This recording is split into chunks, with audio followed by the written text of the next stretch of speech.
Hello students, welcome. मैं Neeru Gupta, associate professor, department of chemistry, government MS college, Bikaner. Students, आप BSc part 1 के first paper की study कर रहे हैं। फर्स्ट पेपर है अकार्बनिक रसायन या इनऑर्गेनिक केमिस्ट्री। हम उसकी फर्स्ट यूनिट पढ़ रहे हैं और फर्स्ट यूनिट का पहला चैप्टर, पहला अध्याय परमाणुीय संरचना हमारा समाप्त हो चुका है। उसका लास्ट टॉपिक था of principle and electronic configuration of elements.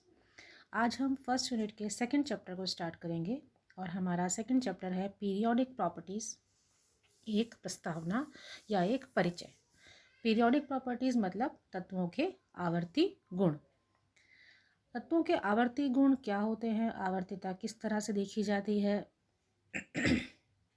इसका एक हम परिचय ले लेते हैं। परिचय शुरू करने से पहले आपको ये पता होना चाहिए कि पीरियोडिक प्रॉपर्टीज़ पीरियोडिक टेबल यानी कि आवर्त सारणी से संबंधित है। एक सामान्य सा परिचय जो हम पीरियोडिसिटी के बारे में बात करते हैं, हम इस प्रकार दे सकते हैं कि यदि तत्वों को उनके एटॉमिक नंबर यानी कि परमाणुीय संख्या के आधार पर, बढ़ती हुई परमाणुीय संख्या के आधार पर व्यवस्थित किया जाए तो उनकी जो गुण हैं वो एक नियमित अंतराल के बाद रिपीट होते हैं या वापस दिखाई देते हैं। So the repetition of similar properties of the elements after regular interval is called periodicity. तो सिंपल अगर हम इसकी डेफिनेशन या परिभाषा बोलेंगे तो हमारे पास क्या परिभाषा आती है कि समान गुणों का एक नियमित अंतराल के साथ तत्वों के गुणों में जो परिवर्तन या जो पुनः दिखाई देते हैं वो परिवर्तन, उसे हम पीरियोडिसिटी या आवर्तिता कहते हैं। आवर्तिता केमिकल और फिज़िकल दोनों प्रॉपर्टीज़ में हो सकती है। आपको मेंडलीफ ने जब पहली अपनी पीरियोडिक टेबल दी थी तो उन्होंने कहा था कि तत्वों के भौतिक और रासायनिक गुण उनके परमाणु भारों के आवर्ती फलन होते हैं। उसके बाद मोज़ले ने इस पीरियोडिक टेबल को रिवाइज़ किया, संशोधित किया और उन्होंने कहा कि तत्वों के भौतिक और रासायनिक गुण उनके परमाणु क्रमांक के आवर्ती फलन होते हैं। अर्थात हमें परमाणु क्रमांक के आधार पर जो उनके भौतिक और रासायनिक गुण हैं उनमें जो नियमित अंतराल से परिवर्तन आता है उसे ही हम पीरियोडिसिटी या आवर्तिता कहते हैं। तो एक डेफिनेशन इसकी हम परिभाषा जो लिखेंगे वो क्या होगी, the cause of periodicity of properties of elements is the repetition of similar electronic configuration after certain regular interval।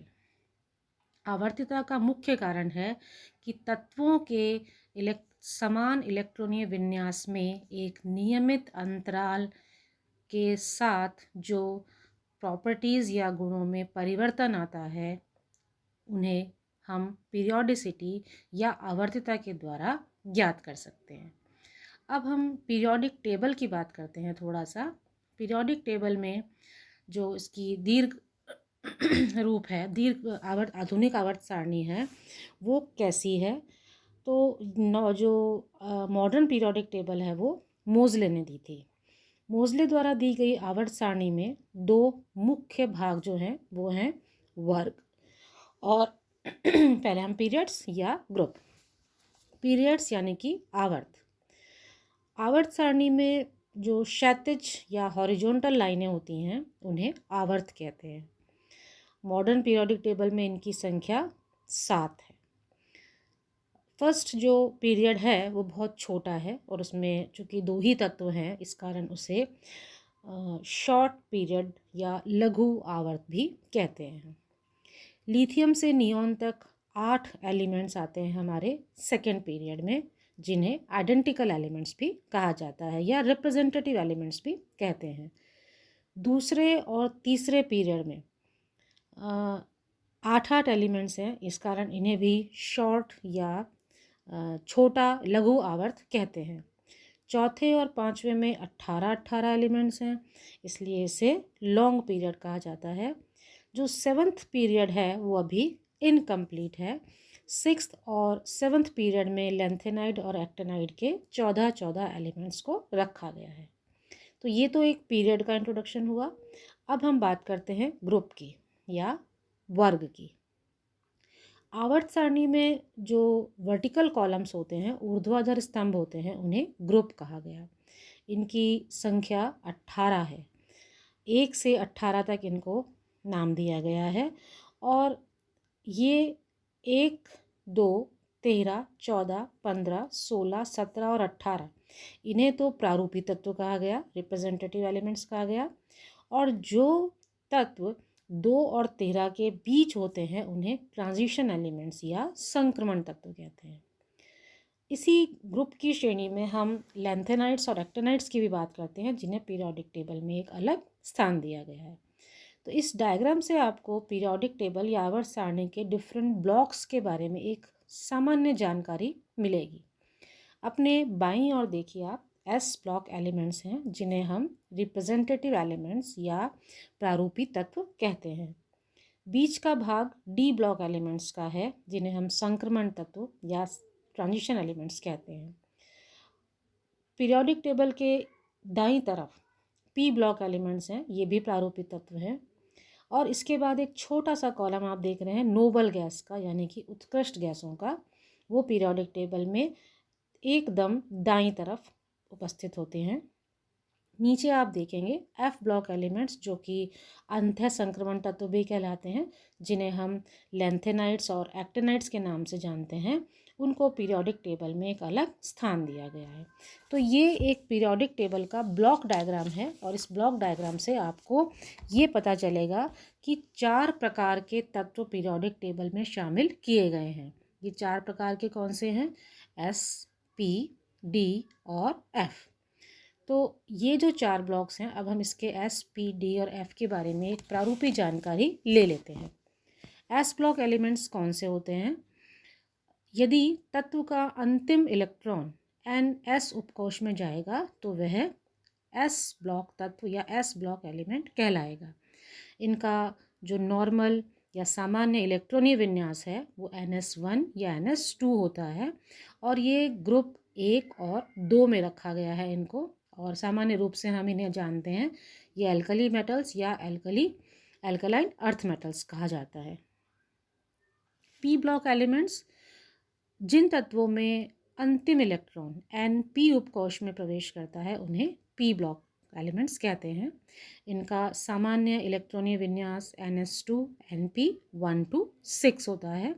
और आवर्त सारणी में इन्हें ग्रुप 13 से 18 के बीच रखा गया है। प्रथम तत्व के नाम के आधार पर इन वर्गों को नाम भी दिया जाता है। जैसे ग्रुप 13 को हम बोरोन फैमिली कहते हैं, ग्रुप 14 को हम कार्बन फैमिली कहते हैं, ग्रुप 15 को नाइट्रोजन, ग्रुप 16 को चैल्कोजेंस, ग्रुप 17 को हैलोजेंस और ग्रुप 18 को हम नोबल गैस कहते हैं। तो ये आप पीरियोडिक टेबल से बहुत अच्छी तरह वाकिफ़ हैं। इसके बाद हम बात करेंगे डी ब्लॉक एलिमेंट्स की। जिन तत्वों में अंतिम इलेक्ट्रॉन डी ब्लॉक में प्रवेश करता है उन्हें डी ब्लॉक तत्व कहते हैं। इनका सामान्य इलेक्ट्रॉनीय विन्यास N-1 D 1 to 10 NS2 होता है। ये तत्व आवर्त सारणी के S और P ब्लॉक के बीच रखे गए हैं, यानी कि ग्रुप 13 से 12 तक के तत्वों को हम डी ब्लॉक तत्व कहते हैं। इन्हें हम ट्रांजिशन एलिमेंट्स या संक्रमण तत्व भी कहते हैं। ये सभी आप जानते हैं मेटेलिक नेचर के होते हैं। इसमें तत्वों की 3 तो पूरी श्रेणी है और एक इनकम्प्लीट है। अंत में हम बात करेंगे एफ ब्लॉक एलिमेंट्स की। जिन तत्वों में अंतिम इलेक्ट्रॉन एफ उपकोश में जाता है उन्हें एफ ब्लॉक तत्व कहा जाता है।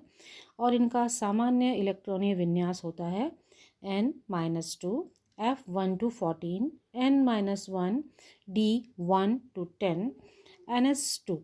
इन तत्वों के इलेक्ट्रॉनीय विन्यास में 3 कोश, संयोजी कोश, पेनल्टीमेट और अल्टीमेट पेनल्टीमेट कोश या पूर्ण उपांत्य कोश अपूर्ण होते हैं।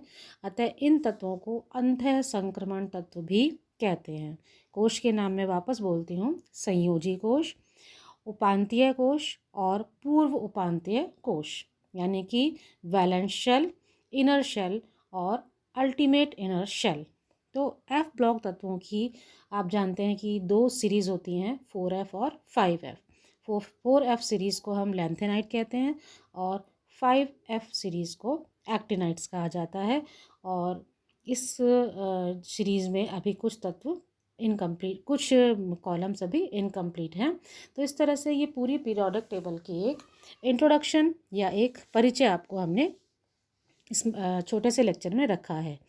अब हम एक छोटी सी बात इसके साथ और ऐड कर लेते हैं कि आगे हमें इस लेसन में क्या पढ़ना है। हमने स्टार्ट किया था कि पीरियोडिक टेबल में यदि हम बाएं से दाएं जाएं या हम ग्रुप में ऊपर से नीचे आएं तो तत्वों के गुणों में परिवर्तन आता है, या हम कह सकते हैं कि आवर्त में या वर्ग में गुणों की पुनरावृत्ति होती है, और इसे ही हम गुणों की आवर्तिता या पीरियोडिसिटी कहते हैं। और ये जो तत्वों के गुण हैं, इनकी जो पीरियोडिसिटी है या जो आवर्तिता है वो 2, 8, 8, 18 और 32 परमाणु क्रमांक के अंतराल पे मिलती है, जिसके आधार पर इन्हें पीरियोडिक टेबल में रखा गया है। अब तत्वों के गुणों में परिवर्तन चूँकि उनके इलेक्ट्रॉनीय विन्यास पर आधारित है, तो जिन गुणों का हमें इस लेसन में, इस पाठ में प्रमुख रूप से पढ़ना है वो कौन कौन से हैं। सबसे पहले हम पढ़ेंगे परमाणवीय व आयनिक त्रिज्या यानी कि एटॉमिक और आयनिक रेडियाई। उसके बाद आयनन विभव यानी आयोनाइजेशन पोटेंशियल, देन इलेक्ट्रॉन बंधुता यानी कि इलेक्ट्रॉन एफिनिटी, और उसके बाद हम पढ़ेंगे विद्युत ऋणात्मकता या इलेक्ट्रोनेगेटिविटी। तो ये जो सारी प्रॉपर्टीज़ हैं इनकी क्या डेफिनेशन होती है, कैसे इनकी पीरियोडिसिटी देखते हैं, कौन कौन से फैक्टर्स हैं जो इनको प्रभावित करते हैं, और इन्हें ज्ञात करने की क्या क्या विधियां हैं, ये हमारे इस लेसन का पार रहेगा। तो अगले लेक्चर में हम स्टार्ट करेंगे एटॉमिक रेडियाई। तब तक के लिए आप सभी का धन्यवाद।